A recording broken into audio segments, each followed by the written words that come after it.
नमस्कार, मी प्रशांत सदामते, स्वाभिमानी स्वराज्य सेना संघटना प्रमुख, सामाजिक कार्यकर्ता, सांगली। आज 30 एप्रिल 2025 अक्षय तृतीया। प्रथमतः मी सर्वांना अक्षय तृतीयाच्या खूप खूप हार्दिक शुभेच्छा देतो।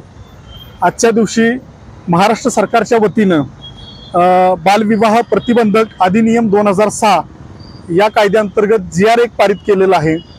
आज त्या आदेशाच्या नुसार आम्ही सर्व पक्षाच्या वतीनं, सर्व संघटनाच्या वतीनं सांगली जिल्ह्यामध्ये बालविवाह मुक्त एक सह्यांची मोहीम राबवली। त्याबद्दल महाराष्ट्र सरकारनं जो काही आदेश काढला त्या संदर्भात महाराष्ट्र सरकारचा आम्ही मनापासून आभार मानतो।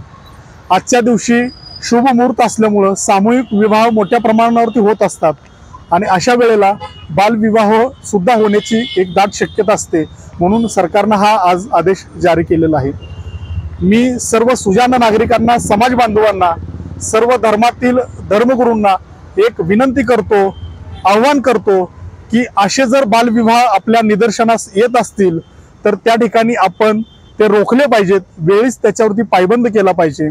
लहान वयामध्ये जर मुलींचं शिक्षण सोडून जर त्यांचे विवाह केले तर त्या शारीरिक, मानसिक, बौद्धिक विकलांग होत जातात। त्यामुळं मुलींनी शिकलं पाहिजे, विविध क्षेत्रामध्ये मुलींनी सुद्धा पुढे आलं पाहिजे, यासाठी आपण सगळ्यांनी प्रयत्न केले पाहिजेत।